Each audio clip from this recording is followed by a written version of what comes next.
Okay, here we go then. Okay, I'm going to be discussing the Flanus, or it's like the woman about town and her counterparts in 19th century women's writing, mainly Christina Rossetti's Goblin Market. I will begin by trying to define a few of the key terms. The main one is the flaneur, which is like it's translated from the French stroller. Sorry. It's okay. So I suppose a flaneuse is a female stroller then? Yeah. Its meaning developed to define a man who's like of affluent means. He's allowed to like peruse the city at his pleasure, usually with an art of contemplation or a philosophical thought as well. The fleur, sorry.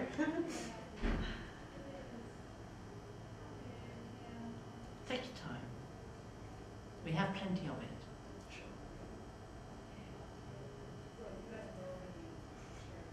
The flaneur also has connotations of the man of fashion or the dandy. The flaneur was seen by many circles as the key extension of the city itself. So he's like the quiet, unwatched observer who could both participate in city life and he can also contemplate it at the same time.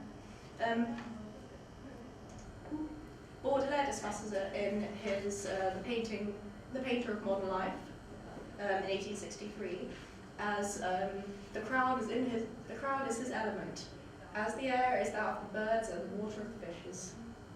His passion and his profession are to become one flesh with the crowd.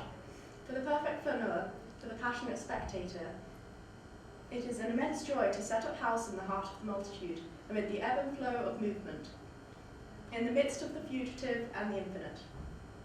And to be away from home and yet to feel oneself everywhere at home, to see the world, to be at the centre of the world and yet to remain hidden from the world, impartial natures which the tongue can but clumsily define. The spectator is the prince who everywhere rejoices in his incognito.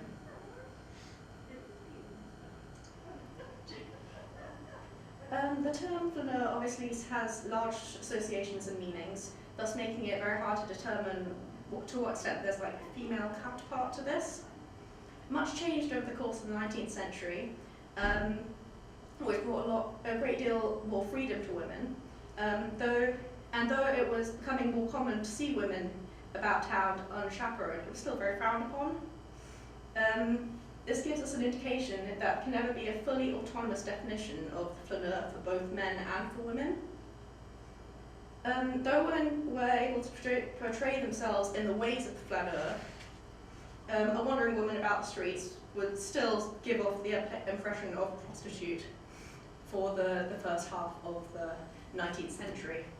The flaneuse was not a reality for most Victorian women, and rather an ideal that could be potentially grasped, as most Victorian women's sphere was still in the domestic life. The flaneur is defined by his ability to freely roam around the city and to observe without being noticed, which was clearly impossible for any woman without some form of backlash.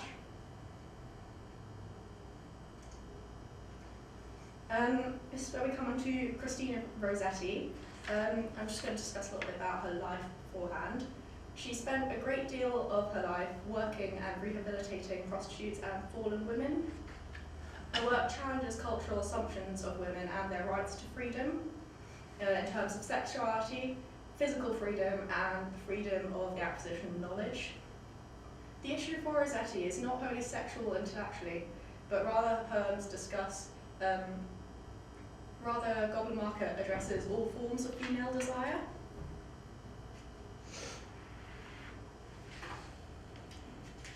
We can see in Goblin Market what happens when a woman attempts to move beyond her sphere. This is just one interpretation of Goblin Market, which can be seen in more to do with just sexual freedom. And this can be seen in the very overt sexual imagery of the forbidden fruit.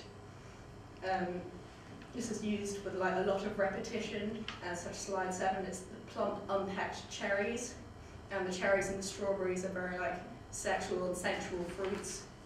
because of the way that you'd imagine eating them.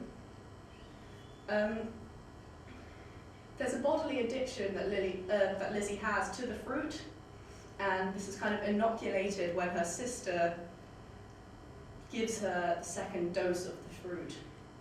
And this is when, sorry.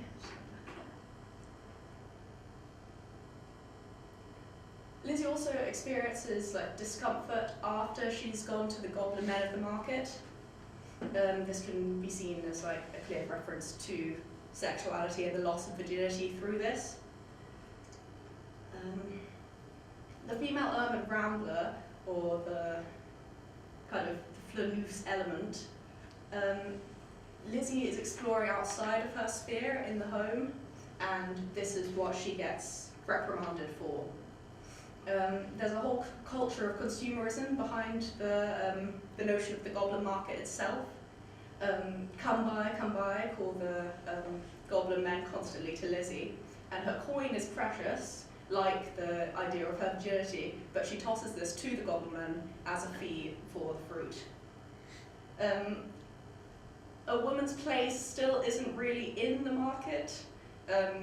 Obviously they could go out and buy bits and pieces, and the consumer world is kind of catching up a bit more at this point in Victorian history, but it's still very uncomfortable. It's not really a place where women are able to freely roam. The fruit can also be representative of the fruit in the tree of knowledge, rather than just the sexual elements of it.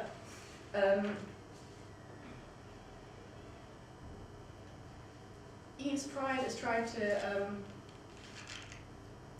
with the many references to the Tree of Life and the Tree of Knowledge, and also Eve's downfall, women are kind of aspiring to get to the knowledge of man, which kind of represents Eve trying to get the power of God through eating the Tree of Knowledge, eating the fruit from the Tree of Knowledge. And the sexual imagery can be interpreted as the quest for knowledge.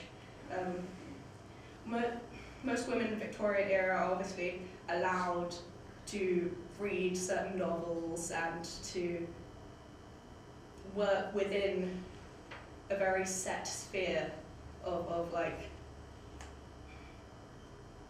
interests. And going on to the flaneur and its metamorphosis into the ideas of the new woman.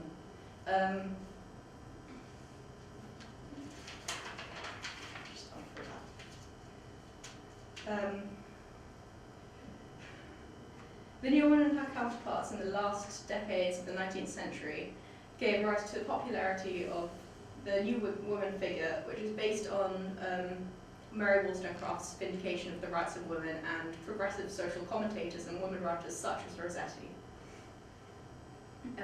We start to see a shift in women in the public sphere as they emphasise the repulsive behaviour of men, the shackles of marriage in their novels, which leads to a much larger number of women choosing not to marry within the last 2 decades.